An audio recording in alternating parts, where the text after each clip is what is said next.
वालेकुम dear students, आज हम पढ़ेंगे इकोनॉमिक मॉडल्स। अच्छा जी, इकोनॉमिक मॉडल्स क्या है? इनकी प्रॉपर डेफिनेशन की तरफ जाने से पहले मैं आपका जो कॉन्सेप्ट है इसको क्लियरिफाई करना ज़रूरी समझती हूँ। इसका अब हम कॉन्सेप्ट ऐसे क्लियर करते हैं कि जो मैनकिव की बुक है प्रिंसिपल्स ऑफ इकोनॉमिक्स, उसमें वो एक एग्जांपल देते हैं कि एक जो बायोलॉजी का टीचर है वो plastic replicas of human body जो है वो यूज़ करते हैं, मॉडल यूज़ करते हैं बायोलॉजी का, जो कि प्लास्टिक रेप्लिका होता है ह्यूमन बॉडी का, प्लास्टिक के बने होते हैं या चाक के बने होते हैं। उन मॉडल्स की खूबी ये है कि उनमें जैसे डाइजेस्टिव सिस्टम है तो उसके जो मेन ऑर्गन्स हैं वो बने होंगे, या ह्यूमन बॉडी का अगर मॉडल है तो उसमें हार्ट बना होगा, लीवर बना होगा, किडनी बनी होगी। इस तरह के जो मेजर ऑर्गन्स हैं वो आपको नज़र आएंगे, ठीक है। और आपका कॉन्सेप्ट क्लियर हो जाएगा कि कौन सा जो ऑर्गन है वो कहाँ पे मौजूद है, ठीक है। हार्ट का क्या प्लेस है ह्यूमन बॉडी में, किडनी का क्या प्लेस है ह्यूमन बॉडी का, किडनी कहाँ पे होती है, हार्ट कहाँ पे होती है, ठीक है। लेकिन उन मॉडल्स का एक फ़ीचर ये भी है कि वो बहुत से आपकी बॉडी में जो मसल्स और कैपिलरीज, जो बारीक शरियानें होती हैं, उनको इग्नोर कर देते हैं, वो उस मॉडल में आपको नज़र नहीं आती, ठीक है।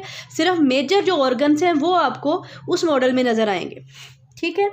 इससे इनको ओमिट करने का क्या मकसद है? इसको ओमिट इसलिए किया जाता है ताकि जो मेजर ह्यूमन ऑर्गन्स हैं उनकी आपकी अंडरस्टैंडिंग इम्प्रूव हो जाए और आप उनको अच्छी तरह से समझ लें, ठीक है। यानी हम सिंप्लीफाई करते हैं अपने मॉडल्स को स्टूडेंट्स की अंडरस्टैंडिंग को बढ़ाने के लिए, ठीक है।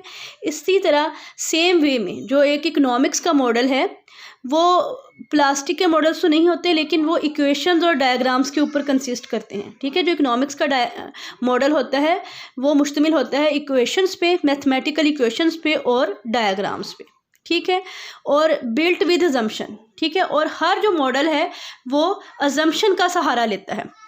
अब अजम्पशंस क्या हैं? अजम्पशन का वही रोल है इकोनॉमिक्स के मॉडल में जो मसल्स और कैपिलरीज का रोल है बायोलॉजी के मॉडल में। हम बायोलॉजी के मॉडल में मसल्स और कैपिलरीज को इसलिए इग्नोर करते हैं ताकि हम मेजर जो ऑर्गन्स हैं उनको अंडरस्टैंड कर सकें। इसी तरह इकोनॉमिक्स के मॉडल में हम जो इररेलेवेंट डिटेल्स होते हैं उनको फिक्स्ड अज्यूम करते हैं कि उनमें कोई तब्दीली नहीं आती, उनको हम कांस्टेंट अज्यूम करते हैं ताकि जो क्वेश्चन इन हैंड है उसको हम अच्छी तरह से एड्रेस कर सकें, ठीक है। तो इकोनॉमिक्स मॉडल्स चाहे फिज़िक्स के हों, चाहे बायोलॉजी के हों, चाहे इकोनॉमिक्स के हों, उन सब का एक ही मकसद है रियलिटी को सिंप्लीफाई करना, to improve our understanding of it, कि वो रियलिटी को सिंप्लीफाई करते हैं ताकि हम किसी एक ख़ास जो हमारा ऑब्जेक्टिव है उसको अचीव कर सकें, ठीक है। किसी ख़ास प्रॉब्लम को समझने के लिए हम जो रियलिटी है उसको सिंप्लीफाई करते हैं यूजिंग अजम्पशंस, ठीक है। अच्छा जी, अब अगर इसकी प्रॉपर डेफिनेशन की बात करें तो मैकडोगल की एक डेफिनेशन है जो मुझे बड़ी अच्छी लगी है कि एन इकोनॉमिक्स मॉडल जो है वो रिप्रेजेंट करता है एन इकोनॉमिक रियलिटी को, ठीक है। कि इकोनॉमिक्स का एक मॉडल जो है वो किसी इकोनॉमिक रियलिटी को शो करता है। अब ये कैसे किसी इकोनॉमिक फैक्ट को रिप्रेजेंट करता है ये अब हम देखते हैं। स्पीकिंग इकोनॉमिक मॉडल्स क्या हैं? Economic models used functional relationships, mathematical equations and diagrams to explain economic facts and to make forecasting about economic variables। तो इसको मैं एग्जांपल के साथ अगर समझाऊं तो केनेजियन जो कंजम्पशन फंक्शन है वो एक इकोनॉमिक्स का मॉडल है जो शो करता है रिलेशनशिप कंजम्पशन का और इनकम का, ठीक है। इसका अकॉर्डिंग टू दिस मॉडल के कंजम्पशन डिपेंड करती है, किसी भी इकोनॉमी की जो कंजम्पशन लेवल है वो डिपेंड करता है उसकी एग्रीगेट इनकम पे, ठीक है। पॉजिटिव रिलेशन, अब इसको मैथमेटिकल इसका फंक्शनल रिलेशनशिप क्या है? C is a function of Y, कि जो कंजम्पशन है वो डिपेंडेंट वेरिएबल है और जो इनकम है वो इंडिपेंडेंट वेरिएबल है। C is a function of Y, ये फंक्शनल रिलेशनशिप हो गया।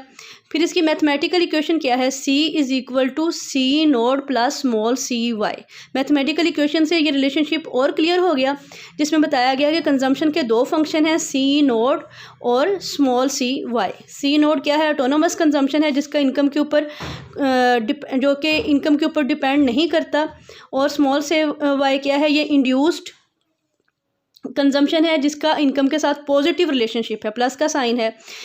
तो ये बता रहा है कि इनकम में इजाफे से कंजम्पशन में इजाफा और इनकम में कमी से कंजम्पशन में कमी होगी। ठीक है, ये मैथमेटिकल इक्वेशन हो गई। और अगर इसका ग्राफ ड्रॉ करें तो सी नोड जो है वो वाई इंटरसेप्ट होगा, यानी डिपेंडेंट वेरिएबल को हम लेंगे वाई एक्सिस पे, इंडिपेंडेंट वेरिएबल को हम लेंगे एक्स एक्सिस पे। ठीक है, तो ये जो सी नोड है ये वाई इंटरसेप्ट पे इसका वाई एक्सिस पे इसका इंटरसेप्ट होगा।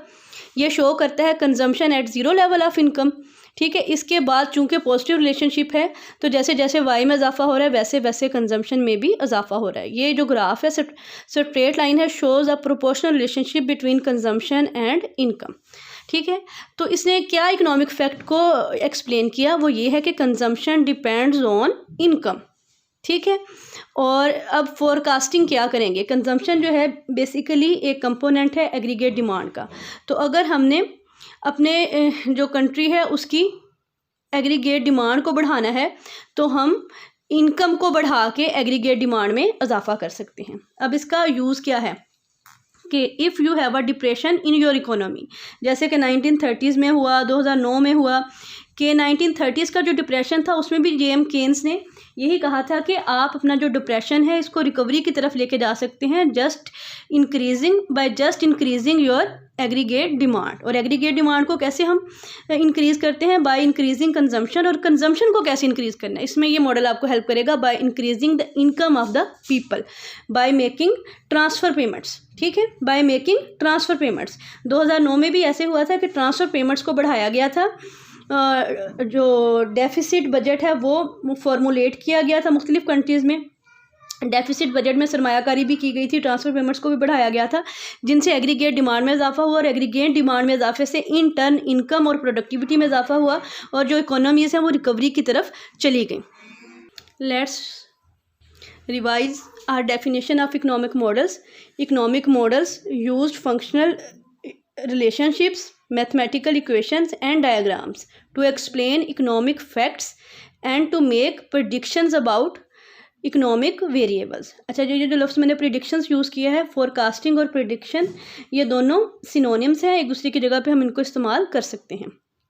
ठीक है, तो इकोनॉमिक मॉडल्स क्या है। Economic models consist of functional relationships, mathematical equations and diagrams. Economic models used these